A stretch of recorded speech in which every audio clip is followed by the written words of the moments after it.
এখন দেখা যাচ্ছে যে ভোটের মাঠে তারেক রহমান তিনি যখন লন্ডন থেকে এসেছেন এবং প্রথম কয়দিনে তিনি বিভিন্ন সভা সেমিনারে কথা বলেছেন। এরপরে তিনি এখন নির্বাচনী প্রচারণার মাঠে তিনি এখন আপনারাই তাদের প্রধান প্রতিদ্বন্দ্বী হিসেবে প্রতীয়মান।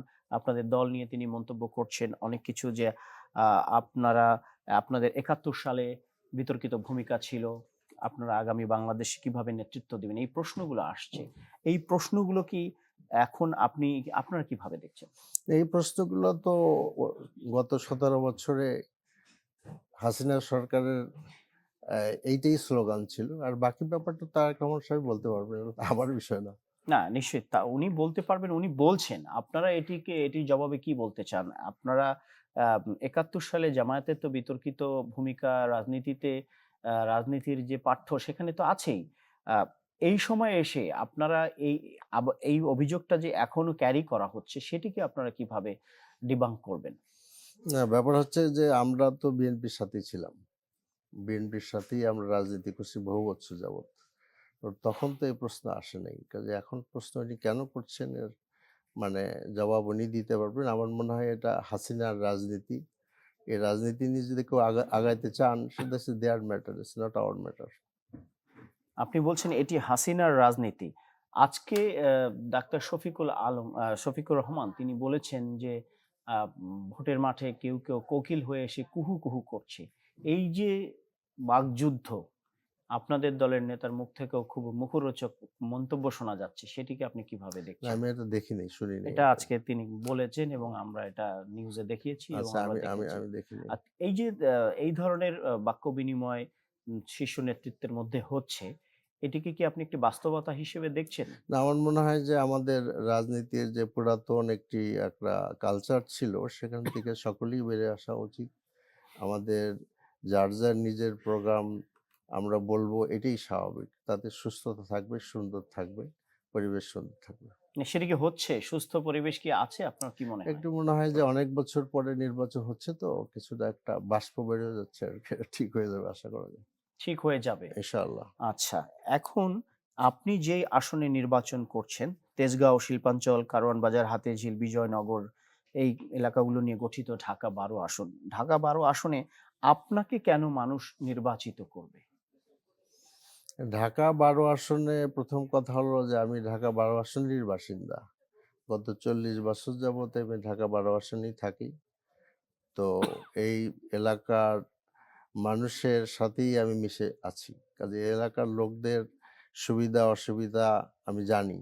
এবং আমার এই যে গত মানে বেশ কিছুদিন যাবৎ এখানে আমি ঘুরে বেড়াচ্ছি, তাতে করে আমার কাছে যেটা মনে হয় যে এই এলাকার লোকদের সমস্যা জানা আমার পক্ষে খুব আ আমার সামনে খুব পরিষ্কার আছে এবং আমি তাদের সমস্যার সমাধান করতে পারবো ইনশাআল্লাহ। আ আপনি বললেন আপনি এখানকার স্থানীয় বা দীর্ঘদিন ধরে বসবাস করেন। আমি স্থানীয় লোক হ্যাঁ, এখানকার। কিন্তু সাইফুল আলম নীরব তিনি তার একটি বক্তব্যে বলেছেন যিনি বিএনপির হয়ে প্রচারণা চালাচ্ছিলেন, বিএনপির দলে রাজনীতি করেন।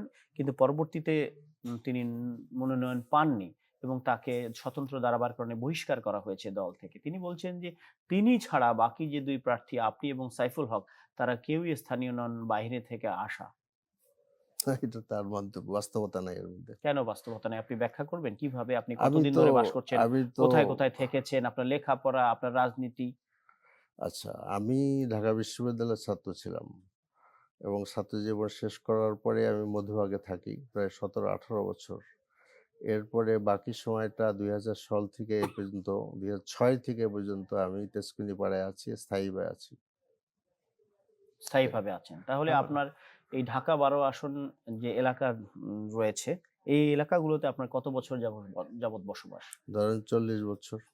আপনি জামায়াত ইসলামের কেন্দ্রীয় নির্বাহী পরিষদের সদস্য।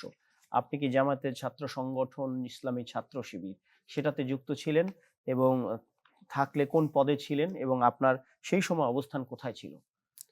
আমি ইসলামী ছাত্র শিবিরের কেন্দ্রীয় সভাপতি ছিলাম ৮২-৮৩ সনে আরকি। আচ্ছা। এবং আমি ঢাকা বিশ্ববিদ্যালয়ের ছাত্র ছিলাম সোশ্যাল ওয়েলফেয়ারে। আচ্ছা। তো তাহলে আপনি মানে এই এলাকার বাসিন্দা আপনি নিজেকে কত বছর ধরে দাবি করছেন? দাবি করার বিষয় না, এটা বাস্তবতা কত আরকি। বছর? 40 বছর। 40 বছর, কিন্তু হুম। আপনি বললেন 17 বছর ধরে মধুবাগে থাকছেন। সদ্যবারের মধু বছর এখন তো বাকি 2006 সাল থেকে আমি তেজকুনি পাড়ায় আছি। আচ্ছা। আ এই আপনি জানেন যে তেজগাঁও এলাকা কিংবা হাতিরঝিল এই এলাকার যে সমস্যাগুলো, যানজট, প্রচণ্ড রকমের মশা এবং এই এলাকার যে শিল্প এলাকা হওয়ার কারণে আ এক ধরনের এখানে দূষণ আছে, নাগরিক অনেক সমস্যা আছে, কর্মসংস্থানের ব্যাপার আছে। এই সমস্যাগুলোর মধ্যে আপনি আপনার ভোটের প্রচারণায় প্রতিশ্রুতি কি আপনার? আপনি কোন সমস্যাগুলো নিয়ে কাজ করতে চান? আমাদের ঢাকা 12 আসনের সবচেয়ে বড় সমস্যা হলো চাঁদাবাজি। আমাদের কারওয়ান বাজারে, মহাখালী বাস স্ট্যান্ড, শিল্পাঞ্চল জুড়েই চাঁদাবাজি আছে। তো কাজেই আমি এইটার উপরই ১ম আমি গুরুত্ব দিব। যে এই আমার ঢাকা 12 আসনকে চাঁদাবাজি মুক্ত একটা অঞ্চলে পরিণত করার জন্য। এরপরে আমাদের এখানে আরেকটা যেটা সমস্যা আছে যে ব্যাপক মাদক ছড়াছড়ি হয়েছে এখানে।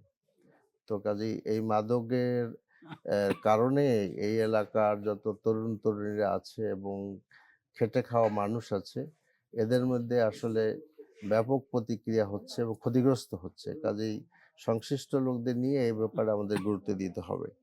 এরপরে আমাদের গোটা এলাকাতে কয়েকটি সমস্যা আছে। সেটা হলো পানির সমস্যা, গ্যাসের সমস্যা, সুয়ারেজের সমস্যা এবং আমাদের উম এই এলাকায় আ এটা মানে right from Rajabazar up to the শিল্পাঞ্চল পর্যন্ত সব জায়গায়ই আপনার এই কমন সমস্যাগুলো আছে। তো এরপরে জলবদ্ধতার সমস্যা আছে। হুম? এরপরে আমাদের মানে এ এলাকায় পর্যাপ্ত খেলার মাঠ নাই। বাচ্চারা খেলতে পারে না। এরপরে আমাদের এখানে আপনারা জানেন যে আমাদের একটা ট্রাক স্ট্যান্ডের সমস্যা আছে, যেটা আমাদের এর আগেও আনিসুল হক সাহেব অ্যাড্রেস করার চেষ্টা করেছিলেন।